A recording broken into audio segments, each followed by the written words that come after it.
नमस्कार, मैं हूं आपके साथ मयंक। आज 30 तारीख है और मैं सीधा मुद्दे पर आना चाहता हूं। बीती रात एक बार फिर ईरान के केशम आइलैंड पर ड्रोन्स के जरिए हमले की कोशिश की गई और ईरान ने अपने डिफेंस सिस्टम से अमेरिका के कई ड्रोन्स को मार गिराया है।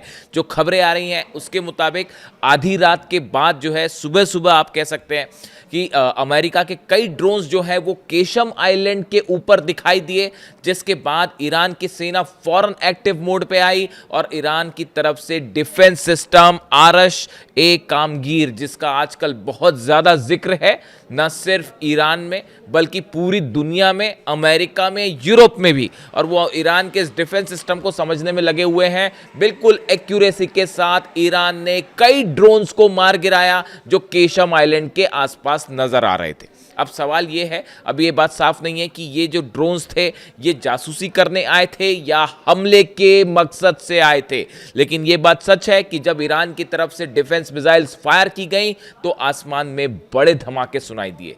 इससे ये भी अंदेशा है कि इसमें वॉरहेड्स हो सकते हैं इन ड्रोन्स में और इससे हमले की भी कोशिश की जाने वाली थी, लेकिन ईरान के डिफेंस सिस्टम ने सारे ड्रोन्स को उड़ा दिया है।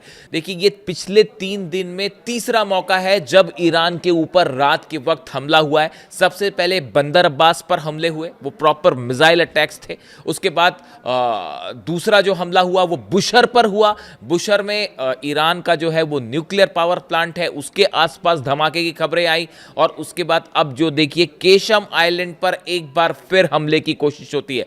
केशम आइलैंड अहम इसीलिए है क्योंकि स्ट्रेट ऑफ हॉर्मूज का एंट्री पॉइंट माना जाता है। केशम आइलैंड पर जिसने कब्जा किया, जिसका अधिकार है, वो स्ट्रेट ऑफ हॉर्मूज पर कंट्रोल करेगा, ऐसा माना जाता है। ये एंट्री पॉइंट है स्ट्रेट ऑफ हॉर्मूज का, और इसीलिए शुरू से अमेरिका की निगाह है कि किसी तरह से केशम आइलैंड पर कब्जा किया जाए। यहाँ तरह तरह की जो है वो जासूसी होती रही है, बार बार यहाँ पर मिसाइल्स से हमले किए गए। और जो जंग थी, 40 दिन की जंग हुई, उस दौरान भी ballistic missile, Tomahawk missiles मारी गई केशम आइलैंड पर, लेकिन उसका नतीजा कुछ नहीं हुआ और एक बार फिर ईरान ने अपने डिफेंस सिस्टम से अमेरिका के इस मकसद को फेल कर दिया है। दूसरी बड़ी बात देखिए, कल डोनाल्ड ट्रंप की तरफ से एक मैसेज आता है एक्स पर कि वो, देखिए ये एक छोटी सी घटना है, मैं आपको बताना चाहूँ शायद। कल मेरे एक मित्र हैं, हिंदुस्तान के एक बड़े पत्रकार हैं, न्यूज़ खबरें पढ़ते हैं, उनका मेरे पास कल शाम के आसपास जो है वो मैसेज आया। उन्होंने कहा कि मयंक जी, डोनाल्ड ट्रंप का आपने मैसेज देखा क्या? मैंने कहा मैंने नहीं देखा। तो उन्होंने बताया कि भाई डोनाल्ड ट्रंप कह रहे हैं कि मैं जो है वो सिचुएशन रूम में जा रहा हूँ और ईरान पर फाइनल फैसला लेने वाला हूँ। इस तरह की बात उन्होंने मुझे बताई। फिर उन्होंने ये भी कहा कि लगता है कि आज की रात जो है वो ईरान पर कोई बहुत बड़ा फैसला करने वाले हैं डोनाल्ड ट्रंप, और आज की रात जागना पड़ जाएगा। तो मैंने उन्हें कहा कि देखिए ऐसा है, डोनाल्ड ट्रंप के पास अब सीज़ फायर को आगे बढ़ाने और समझौता करने के अलावा कोई चारा नहीं है। तो इसलिए डोनाल्ड ट्रंप का कोई भी बड़ा फैसला अगर डोनाल्ड ट्रंप लेते भी हैं तो वो ज़्यादा से ज़्यादा यही कर सकते हैं कि अपने जहाज़ लेके हॉर्मुज से वापस निकल लें, और या फिर जो है किसी तरह का ड्राफ्ट पर समझौता करके ये मान ले कि भाई यहाँ सीज फायर आगे बढ़ जाए। इसके अलावा अब डोनाल्ड ट्रंप कोई बड़ा फैसला नहीं कर सकते। डोनाल्ड ट्रंप अब हमला करने वाली हालत में नहीं है। अगर डोनाल्ड ट्रंप हमला करेंगे तो 12 देशों के बेस एक साथ जलेंगे और बहुत बुरी हालत होगी। तो मैंने उनको कहा कि देखिए आप चिंता मत करिए, सुबह देखते हैं, रात भर जागने की कोई ज़रूरत नहीं है, ज़रा देखते हैं डोनाल्ड ट्रंप को अपने फैसले लेने दीजिए कि आखिरी फैसला ईरान पर लेना चाहते हैं तो क्या फैसला लेते हैं।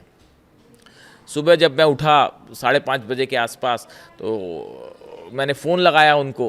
मैंने पूछा, अरे भाई क्या हुआ, आपके डोनाल्ड ट्रंप फाइनल फैसला लेने वाले थे और अपने जो है वो सिचुएशन रूम में पहुंचे थे, तो फाइनल फैसला क्या लिया? तो उन्होंने मुझे बताया कि डोनाल्ड ट्रंप ने फाइनल फैसला ये लिया है कि कोई फैसला नहीं हो पाया।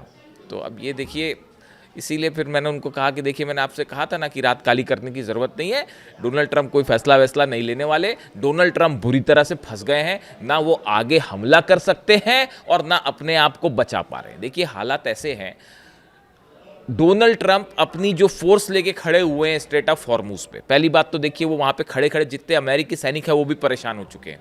जो तरह तरह के डिस्ट्रॉयर्स खड़े हुए हैं, करीब 13-14 डिस्ट्रॉयर्स अब भी स्ट्रेट ऑफ हॉर्मूज को घेर के खड़े हैं ओमान की खाड़ी के आसपास। वहाँ जितने अमेरिकन सैनिक हैं वो सबके सब परेशान हैं डोनाल्ड ट्रंप की जिद से कि भाई यहाँ कहाँ ला के जो है वो खड़ा कर दिया है।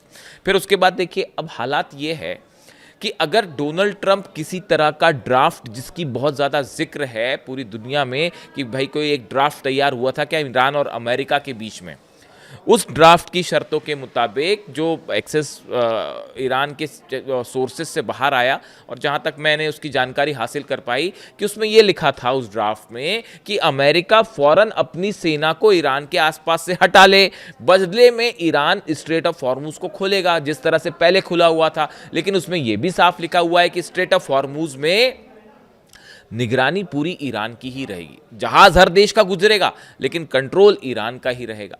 तो अब अगर डोनाल्ड ट्रंप इन बातों को मान लेते हैं तो ये आधिकारिक रूप से डोनाल्ड ट्रंप ये मान लेगा कि भाई हम हार गए।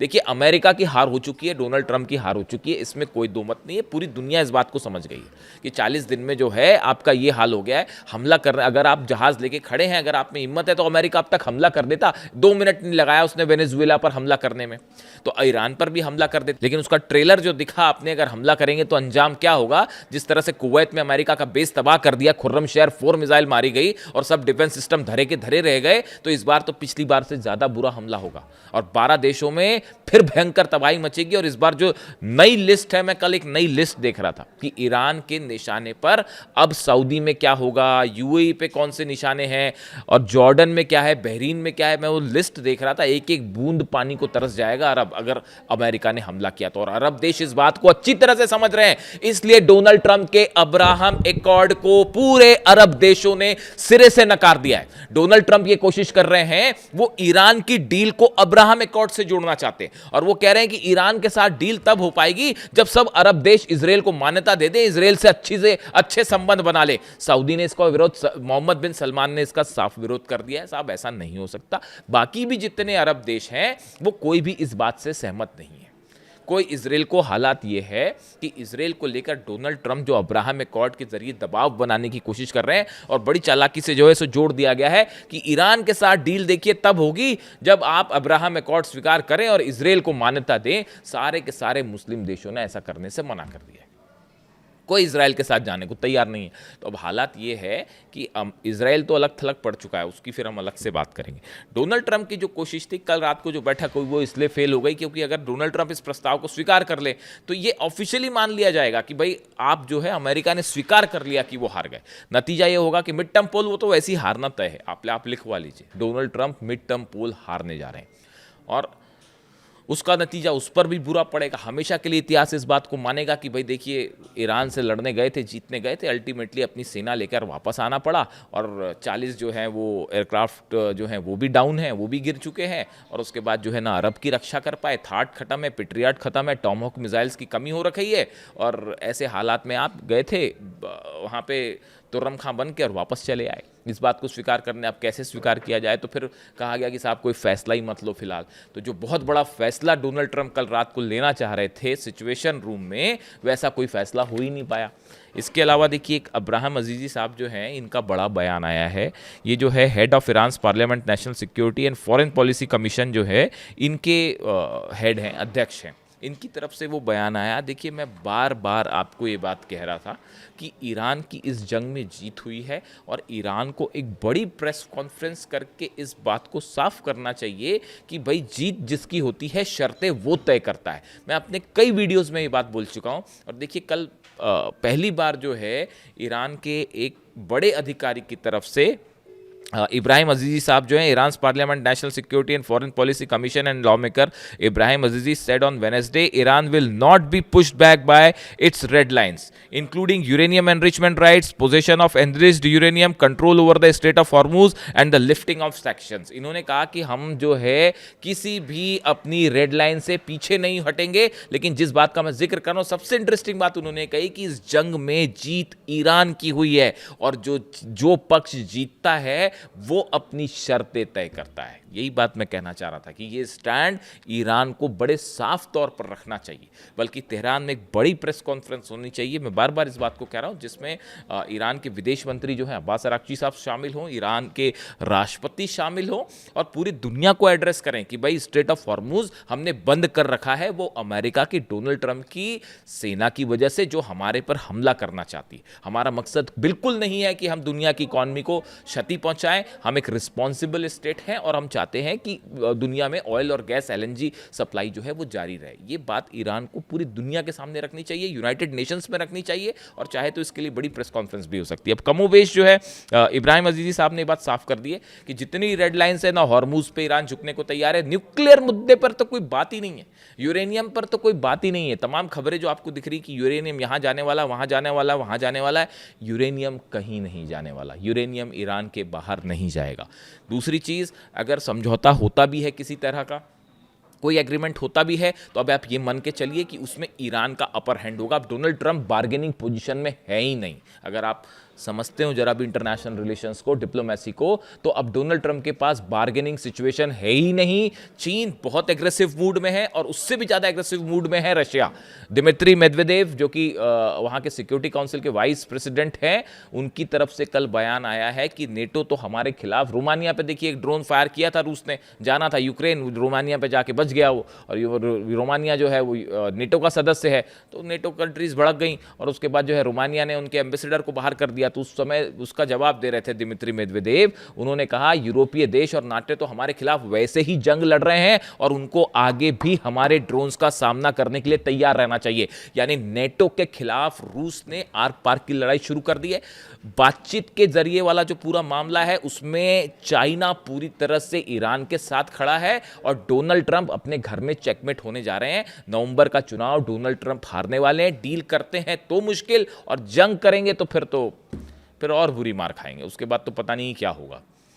तो इसलिए जो है ये जो हालात है हॉर्मूज की, ये हॉर्मूज के ये बहुत ही बड़ी जीत ईरान की दोनों स्तर पर हो गई है। बार बार मैं ये कह रहा हूँ, ना सिर्फ वॉर के फ्रंट पे बल्कि डिप्लोमेसी के भी स्टैंड पे। अब देखना यह है कि कल की रात तो कुछ फैसला कर नहीं पाए डोनाल्ड ट्रंप। असल में डोनाल्ड ट्रंप के हाथ में है ही नहीं कुछ फैसला करना।